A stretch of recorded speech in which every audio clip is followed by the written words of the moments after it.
Welcome, Star Citizens, to review every ship by CitizenCon 2024. The point is to give an update on every ship since some haven't had a video made about them in years, and others, the information is simply too spread out to be helpful in making decisions. Remember, digital ships aren't imaginary, digital ships are imagine-necessary.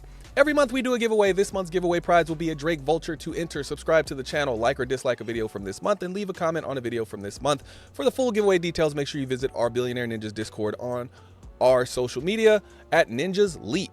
Today, we begin a short feature of the two Drake vehicles. We're only going to do one in this one, and then we'll do another video for the other. But in this one, we have reached the Drake Dragonfly, and it has 0 variants, but it does have some unique limited hull skins. One called the Yellow Jacket, which is a little less rare, but still limited, and the Star Kitten, which is one of the rarest skins that you can get in all of Star Citizen.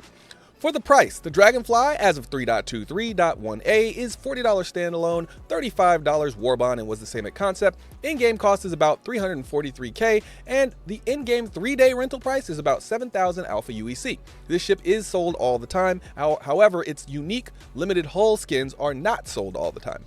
The Drake Dragonfly is the perfect snub ship for anyone looking to live on the edge. With nothing separating the pilot from the dangers of space, the Dragonfly is as much an adventurer as it is a ship.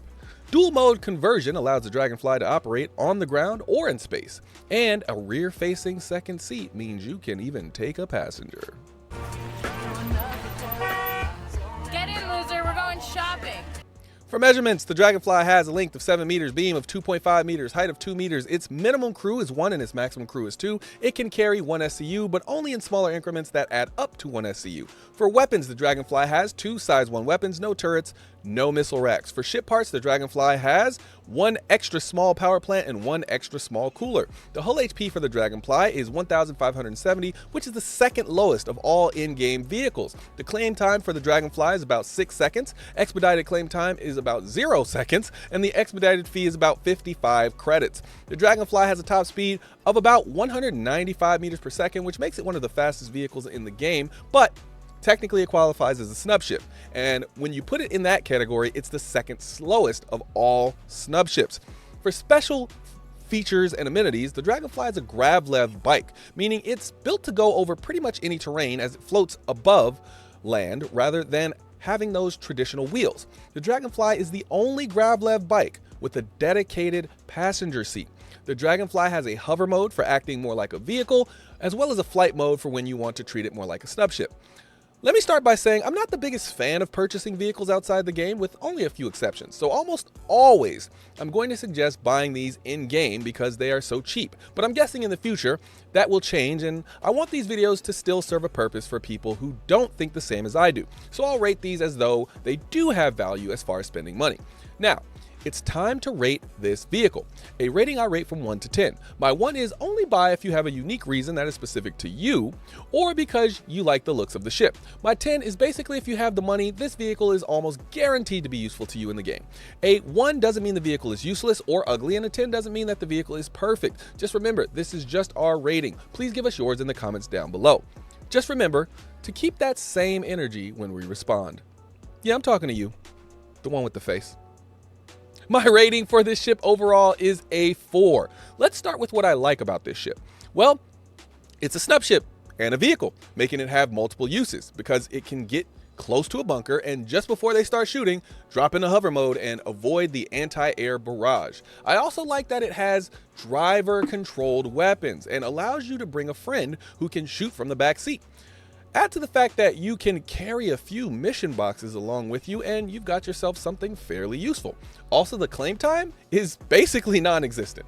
Now, what are the issues? It's slow, it doesn't have shields anymore, and its length seems a bit arbitrary.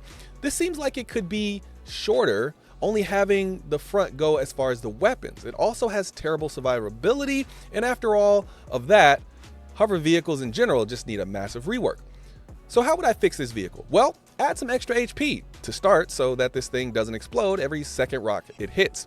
But not too much because this thing should have an excellent speed when there is no cargo. So just add that speed in and then that makes up for the lack of HP.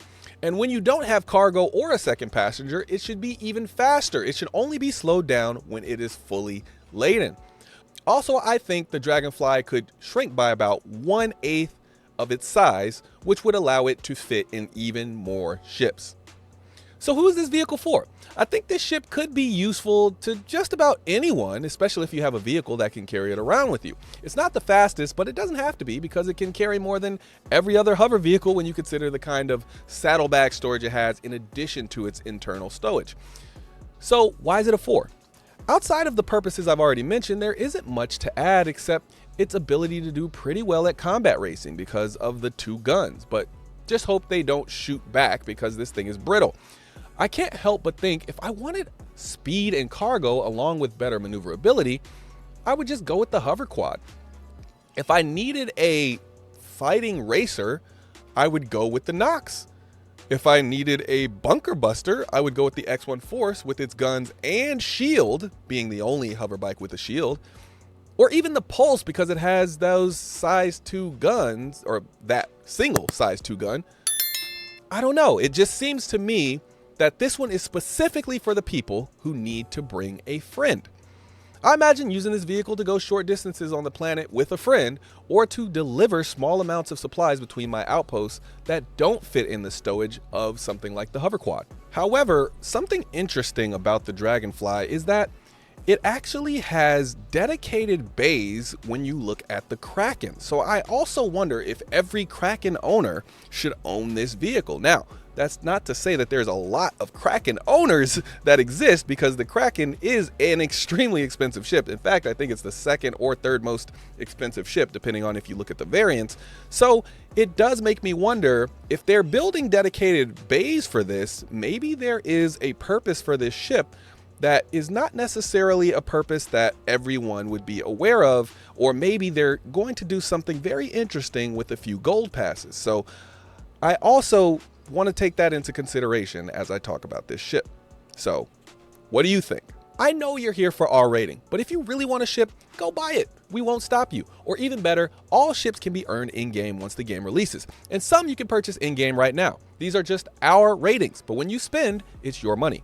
My opinion, this one is really cheap, but most other bikes seem more purpose-driven. I would say earn this one in-game. All right, that is it for this one. Thanks for spending your time with us. I'll see you in the next one. Peace.